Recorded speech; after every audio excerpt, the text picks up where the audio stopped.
Welcome to all. स्वागत आप सभी का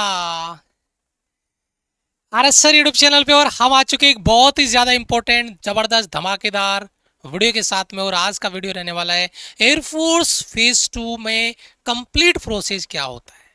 एयरफोर्स फेज 2 का मॉर्निंग से लेकर इवनिंग तक का जो प्रोसेस रहता है वो क्या रहता है, उस पर डिस्कस करेंगे।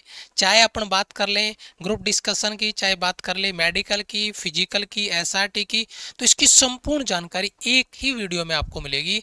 तो अगर आप फेज 2 की कंप्लीट इन्फॉर्मेशन चाहते हैं तो ये वीडियो आपके लिए बहुत इंपॉर्टेंट होने वाला है। वीडियो को शुरू से लेकर आखिर तक देखिएगा। और सबसे बड़ी बात, अगर आप पहली बार हमारे चैनल पर विजिट कर रहे हैं और वीडियो देख रहे हैं तो इस चैनल को सब्सक्राइब कर लेना और बेल आइकन प्रेस कर लेना, क्योंकि यहाँ पर इन्फॉर्मेशन वीडियो ही नहीं, यहाँ पे एयरफोर्स के ताबड़तोड़ बेहतरीन बिल्कुल बेसिक से तैयारी भी करवाई जाती है और रिकॉर्ड तोड़ सिलेक्शन भी दिए जाते हैं।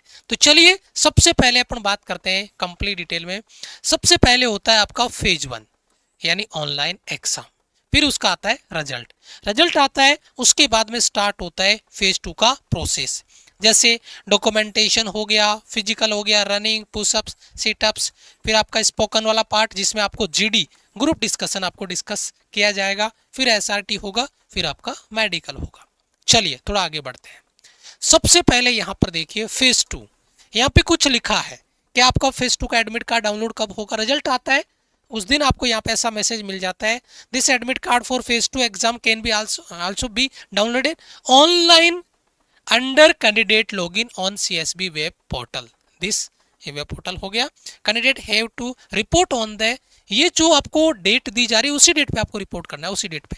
Time for the phase 2 at the आपका डिजाइन ऐसे अलोंग विद द फॉलोइंग। कौन कौन से ऐसे पे आपका देखिए, आपने कौन सा सेलेक्ट किया है कमेंट करके मुझे बताना। कुछ ऐसे मैं यहाँ पर लेके आया हूँ, जैसे ये है अंबाला कैंट, है ना, न्यू दिल्ली, ठीक है, कानपुर उत्तर प्रदेश, है ना, ये है आपका वेस्ट बंगाल, ये है जोधपुर राजस्थान, मुंबई महाराष्ट्र, बेंगलोर कर्नाटका, चेन्नई तमिलनाडु, उसके बाद भुवनेश्वर उड़ीसा, उसके बाद में पटना बिहार, गुवाहाटी आसाम, और ये Secunderabad Telangana.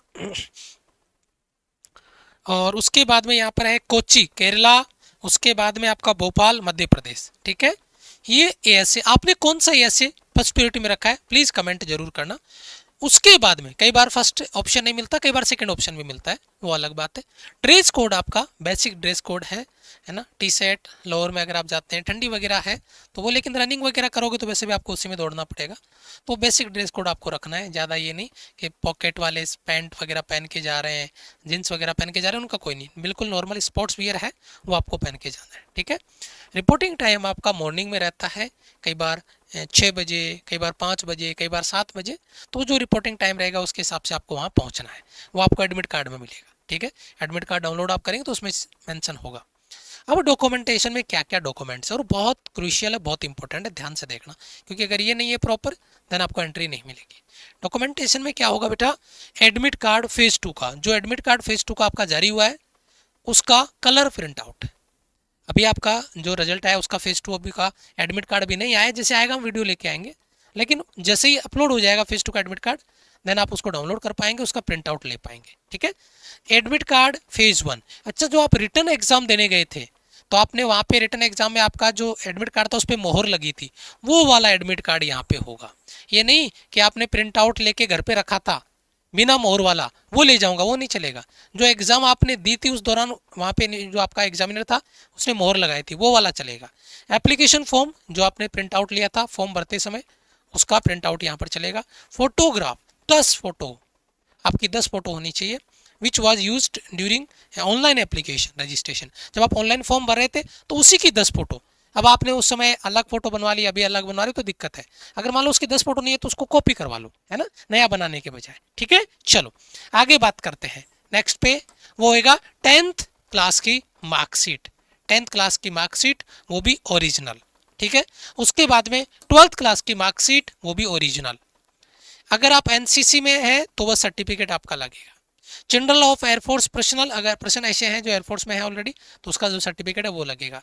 NCC A B C certificate यहाँ पर आपका होगा जिसके बारे में बात कर रहे हैं। अच्छा सॉरी एनसीसी का ये जो एयरफोर्स में जिनके पेरेंट्स काम कर रहे हैं उनके लिए, सॉरी ये है ना, मैंने एनसीसी पढ़ लिया इसको, सर्टिफिकेट एनसीसी नहीं है, जो ऑलरेडी सर्विस कर रहे हैं जिनके पेरेंट्स उनके लिए है। एनसीसी वाला यहाँ पे आया, ध्यान नहीं दिया मैंने। नो रिस्क सर्टिफिकेट, ये सर्टिफिकेट कैसे बनाते हैं इस पर मैं वीडियो बनाऊंगा। आधार कार्ड ओरिजिनल आपका होना चाहिए। टैटू सर्टिफिकेट, अगर किसी के टैटू है तो इसका भी डिटेल वीडियो हम लेके आएंगे मेडिकल वाले पार्ट में। कंसेंट फॉर्म फॉर पीएफटी और medical, consent form if below 18 years age, अगर आपका एज 18 से कम है तो ये कंसेंट फॉर्म आपसे भरवाया जाएगा, बात करूंगा मैं इस पर आगे। एडिशनल स्किल या क्वालिफिकेशन, कुछ आपको एक्स्ट्रा आता है, रनिंग वगैरह, सॉरी स्विमिंग वगैरह आती है या कुछ और है ना, एडिशनल कोई इन्फॉर्मेशन है तो वो नहीं है तो कोई दिक्कत नहीं है। जैसे इंफॉर्मेशन टेक्नोलॉजी में, मोटर व्हीकल ड्राइविंग में है ना, मेंटेनेंस में, हॉस्पिटलिटी में, लॉजिस्टिक में, अकाउंटिंग में, स्पोर्ट्स में, अगर आपके पास कुछ एक्स्ट्रा इसमें है, नॉलेज है, एक्सपीरियंस है तो उसको आप शेयर कर सकते हो, है ना। उसके बाद में होता है आपका फिजिकल फिटनेस टेस्ट यानी पीएफटी, है ना। फिजिकल फिटनेस टेस्ट कंप्लीट होगा, उसमें क्या प्रोसेस रहेगा, मेल कैंडिडेट के लिए रनिंग होगी 1.6 किलोमीटर 7 मिनट का टाइम आपको मिलेगा। फीमेल कैंडिडेट है 1.6 किलोमीटर की रनिंग होगी 8 मिनट का टाइम यहाँ पर आपको मिलेगा, है ना, 7 और 8 मिनट, है ना, 1600 मीटर के लिए। उसके बाद में होगा यहाँ पर मेल कैंडिडेट के लिए अगर अपन बात करते हैं तो यहाँ पे देखिए 10 पुशअप्स होंगे, 1 मिनट का टाइम होगा, है ना। जो आपने रनिंग की उसके 10 मिनट के बाद में केवल 10 मिनट का टाइम मिलेगा। उसके बाद में 10 सीटअप्स होंगे 1 मिनट में, और इसके जस्ट 2 मिनट बाद में केवल 2 मिनट का गैप होगा, पुशअप्स और सीटअप्स के बीच में केवल 2 मिनट का गैप। फिर इसके जस्ट 2 मिनट बाद में 20 स्क्वाट्स होंगे, 1 मिनट का टाइम होगा और 2 मिनट का गैप इन दोनों के बीच में रहने वाला है। ये देख लीजिए, ये आपको एक्सरसाइज आपको करनी है और मॉर्निंग में और इवनिंग में दोनों टाइम पे आप एक्सरसाइज करिए, बेटर रहेगा अभी, है ना। उसके बाद में फीमेल कैंडिडेट के लिए 10 सीटअप्स होंगे और 15 स्क्वाट्स होंगे, है ना। 1.5 मिनट का टाइम इनको यहाँ पर इन दोनों के बीच में, इसके लिए 1.5 मिनट दिया जाएगा, इसके लिए 1 मिनट, और इनके रनिंग के 10 मिनट बाद में ये होगा और इसके जस्ट 2 मिनट बाद में ये होगा, केवल 2 मिनट का गैप। और ये एक्सरसाइज आप देख लीजिए, गर्ल्स की बात मैं कर रहा हूँ। अच्छा, उसके बाद में फिजिकल स्टैंडर्ड टेस्ट में, स्टैंडर्ड टेस्ट में क्या होता है, हाइट वगैरह मेंशन होता है। तो male 152 centimetre, chest 77 without expansion, और 5 सेंटीमीटर का इसमें एक्सपेंशन आपको आना चाहिए। फीमेल है 152 सेंटीमीटर और यहाँ पर चेस्ट आपका रिक्वायर्ड नहीं होता है। 152 सेंटीमीटर आपका हाइट चाहिए, 152 सेंटीमीटर दोनों में हाइट आपका सेम रहेगा। अच्छा, रेस्ट टाइम, फिर उसके बाद में थोड़ा रेस्ट टाइम दिया जाएगा आपको। उसके बाद में फेज 2 में एसआरटी होगा, एडब्ल्यूटी टेस्ट है वो होगा, और सिचुएशन आपका रिएक्शन टेस्ट जिसे अपन एसआरटी कहते हैं ये लिया जाएगा। इसमें कोई भी क्वेश्चन गलत नहीं होता है, ऑप्शन को आपको प्रायोरिटी देनी होती है। और जब हम फेज 2 की आपको तैयारी अभी करवा रहे हैं प्रचंड बैच में, तो इसकी प्रैक्टिस हम डेडिकेटेड आपको करवा रहे हैं। और बहुत सारे बच्चे एसआरटी में फेल होते हैं, कहते हैं कि बच्चे एसआरटी में फेल नहीं होते, पिछली बार रिकॉर्ड तोड़ दिया था, जीडी से ज़्यादा एसआरटी में बच्चे बाहर हुए थे, पिछली बार का रिकॉर्ड है ये, ध्यान रखना आपको, है ना। फेज 2 में जीडी के टॉपिक्स, और जीडी के वो टॉपिक्स जो सबसे ज़्यादा इंपॉर्टेंट है, सब ज़्यादा उनको रिवाइज आपको करना है, जो पिछले 2, 3, 4 एग्जाम में सब ज़्यादा पूछे गए, और उसका हमने चार्ट बना रखा है। हर बार जो एग्जाम होती है बच्चों के, हम फेज 2 टॉपिक पूछते हैं, उनका चार्ट बना लेते हैं। तो सबसे रिपीटेड टॉपिक है वो सबसे पहले हम आपको करवाते हैं और उतना ज़्यादा उनका रिवीजन करवाते हैं। तो जीडी टॉपिक्स हो गए, ग्रुप डिस्कशन आपका हो गया, वो आपको प्रचंड बैच में हमारी टीम आपको करवा रही है, बीएसआर वो क्लास आपके ले रहे हैं। ग्रुप डिस्कशन के बाद में आपका ग्रुप में आपको ग्रुप डिस्कशन के लिए बुलाया जाएगा, और वहाँ पे ग्रुप डिस्कशन में काफ़ी सारे बच्चे, वो बच्चे फेल हो जाते हैं जो प्रॉपर बात ही नहीं कर पाते हैं, प्रॉपर कन्वर्सेशन नहीं कर पाते हैं, हिचकते हैं, अटक जाते हैं, या धीरे धीरे चुपके चुपके बोल रहे होते हैं, ऐसे जैसे कोई ससुराल में आके बात कर रहे हैं कि जोर से बोल लेगा तो हंसेंगे लोग, हैं, ऐसे बोलते हैं, उन बच्चों को तुरंत बाहर कर देते हैं, है ना। तो बेसिक कन्वर्सेशन आपको आना चाहिए, नहीं कि इंग्लिश टू इंग्लिश बात करो, लेकिन बेसिक चीज़ें आपको जो है वो यूज़ करना, बोलना आपको आना चाहिए। उसके बाद में होता है मेडिकल टेस्ट। मेडिकल टेस्ट के लिए आपको डेट डिफाइन कर दी जाती है, किस डेट को आपका मेडिकल होगा। कई बच्चों को मेडिकल में पॉइंट मिल जाता है तो उनको रेफर दिया जाता है बाद में, तो पॉइंट क्लियर कर लेते हैं। ये प्रोसेस आपका रहेगा सुबह से शाम तक, ठीक है। अगर एक दिन में कंप्लीट नहीं होता तो अगला दिन आपको इसके लिए बुलाया जाता है, नेक्स्ट डे। ये प्रचंड बैच आपका है फेज 2 का, 499 डेडिकेटेड बैच है।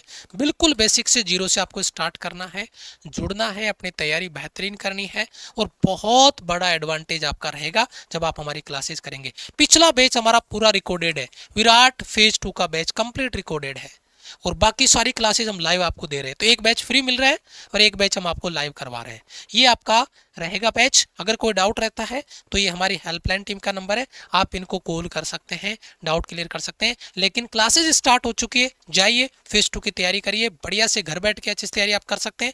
रनिंग फिजिकल पे आपको काम करना है, बढ़िया से छाछ दूध दही खाइए पिए और मस्त रहिए और बढ़िया एक्सरसाइज करिए। ठीक है, thank you so much. Video को लाइक और चैनल को सब्सक्राइब करिए। जय हिंद, वंदे मातरम।